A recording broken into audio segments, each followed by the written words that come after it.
Un, deux, test. C'est bon ? Tu veux que je continue à parler ? Tu me dis si ça va ? Encore un petit peu ? Alors là, on est bien. Il y a du soleil, il y a des oiseaux, de l'herbe, du bois, et même des pâquerettes. Donc là, on est au Colomban. Le Colomban, c'est au départ un habitat communautaire.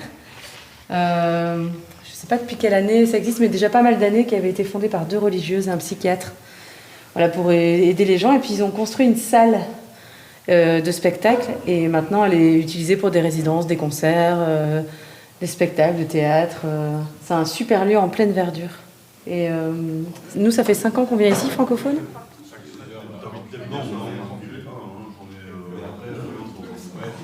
Donc là, c'est l'espace commun où on mangera, on aura tous les repas, mais ça sera aussi l'endroit où on fera l'atelier de Mana pour l'interprétation et les textes. Donc là, on monte. Et les autres chansons. Et les autres chansons. Et ça, en vrai, c'est super utile. Je l'attends avec...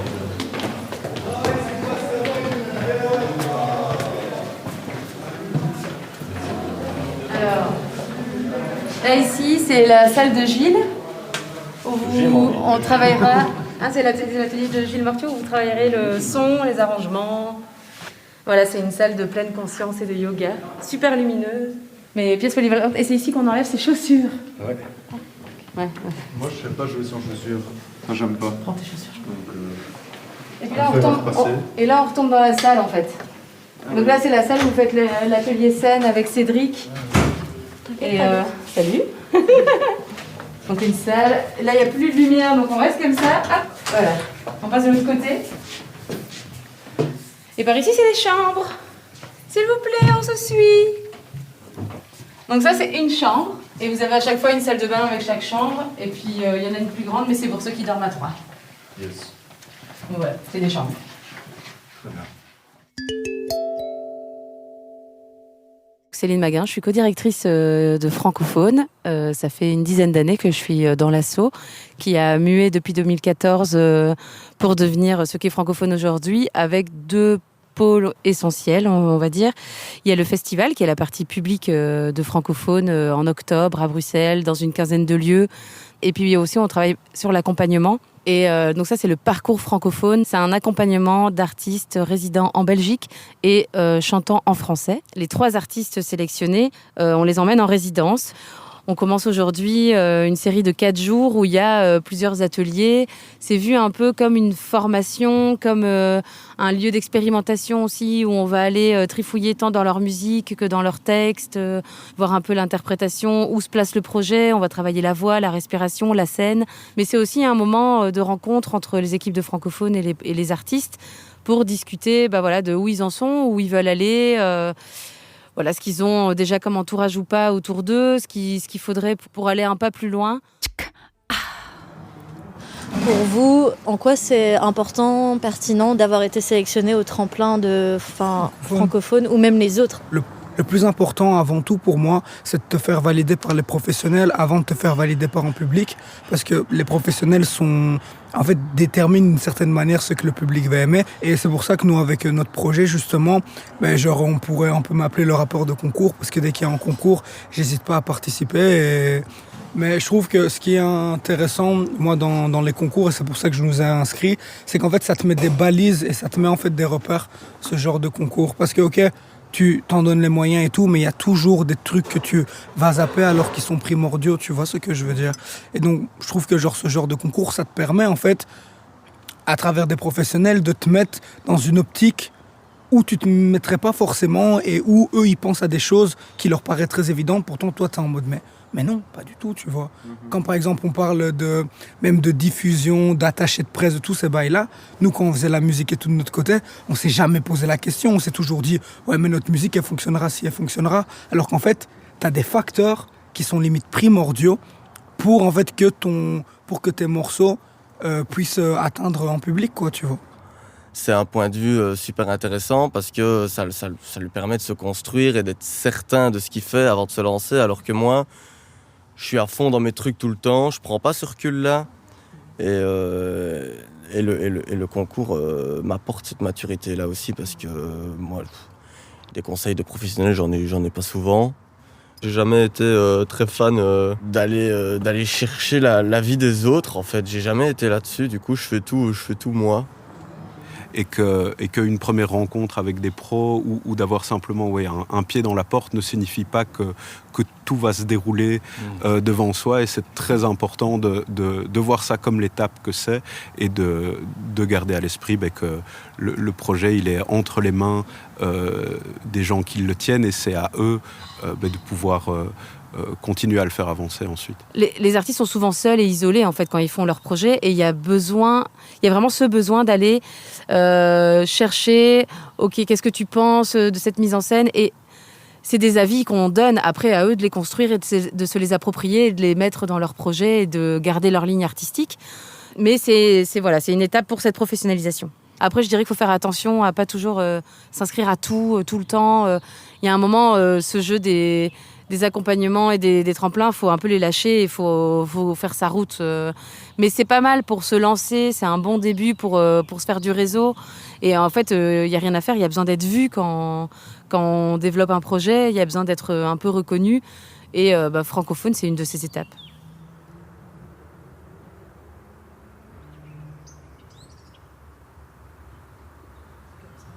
C'est vraiment d'ici que ça part, tu vois. Ça c'est bien. Ok.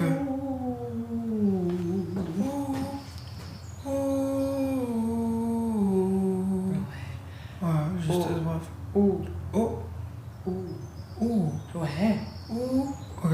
Ok.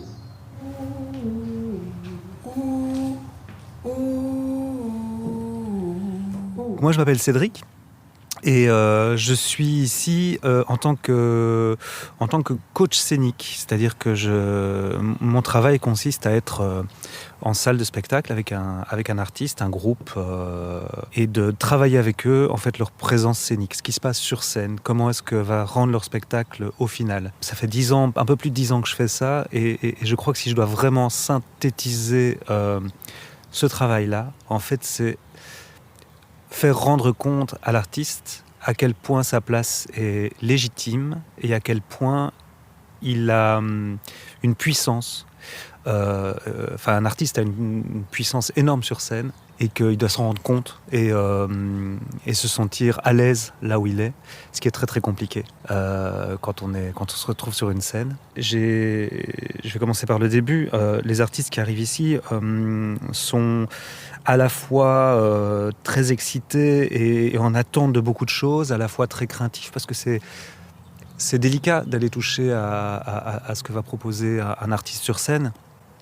C'est son univers, c'est une espèce de manière de se mettre à nu et accepter de travailler ça avec des inconnus, parce qu'on ne se connaît pas encore, c'est toujours compliqué.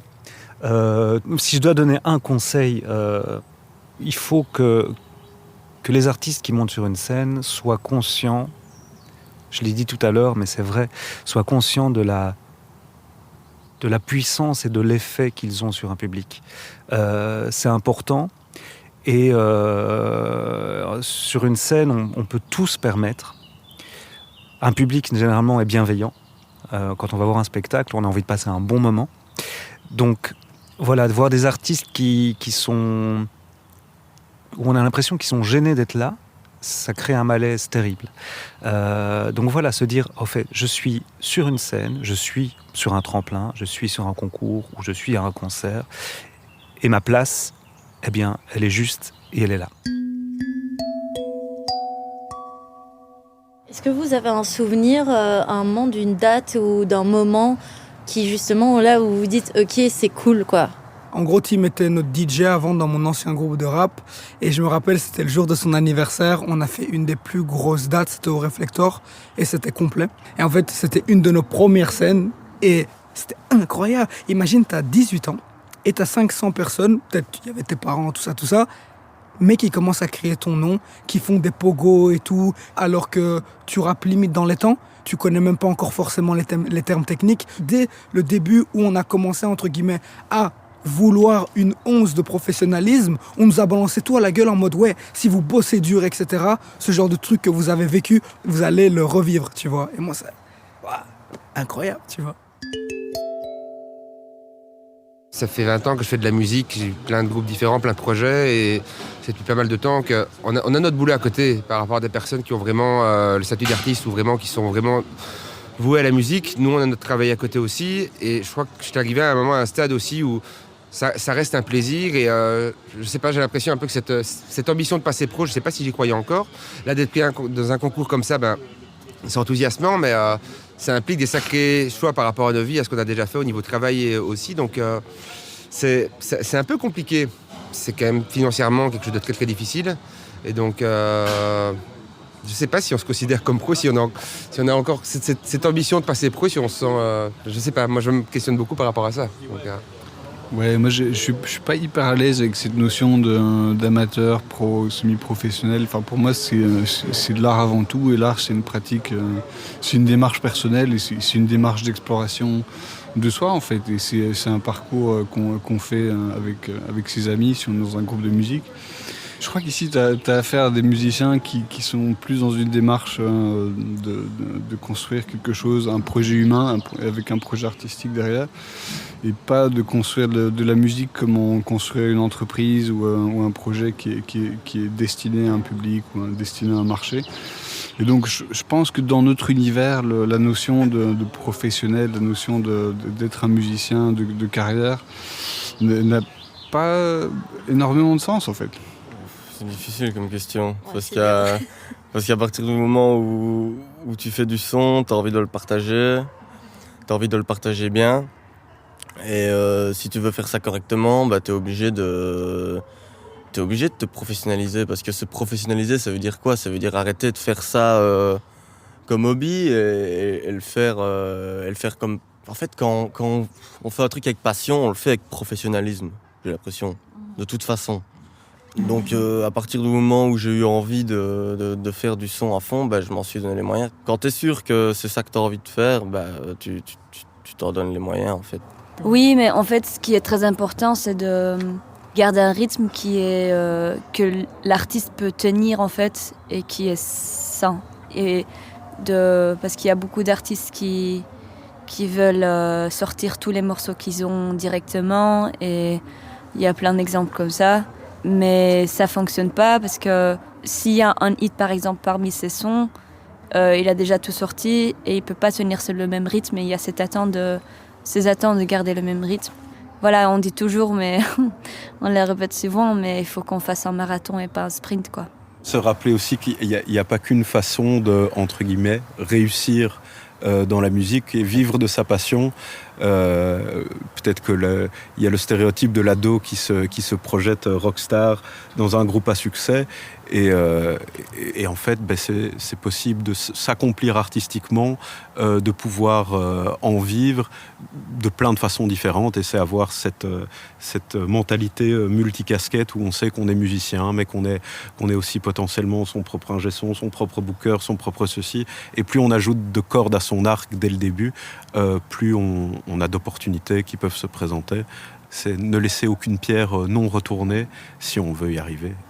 Si je pouvais me donner un conseil au moi d'il y a 10 ans ou d'il y a 5 ans, c'est se dire, en fait, il ne faut pas avoir peur de, pendant 10 ans, ne pas gagner sa vie exclusivement avec la musique, parce que ça peut mener à des choix qui ne sont peut-être pas les mieux pour la recherche artistique justement, mais se dire que oui, je vais peut-être avoir un petit boulot à côté pendant encore les 10 prochaines années, mais que ça ne m'empêche pas de considérer mon projet déjà comme professionnel, dans l'attitude et dans la manière dont je le gère, quoi.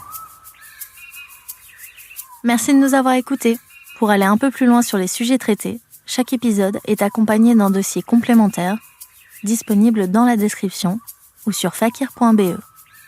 C'était Eye of the Taiga, une production de Fakir et du Xara Bruxelles, réalisée par Nastasia Rico et Fabien Hidalgo, avec l'aide de Noé Béal, Thibaut Kuckelbergs, Pablo Fleury et Béatrice Deboc. Voix off et montage, Nastasia Rico. Doublage, Letty Bidivanu. Mixage, Xara SBL. Habillage sonore, Clément Nourry et Linka Sierce, avec le soutien de la Fédération Wallonie-Bruxelles, la SABAM, Playwright, Court-Circuit et la Jazz Station.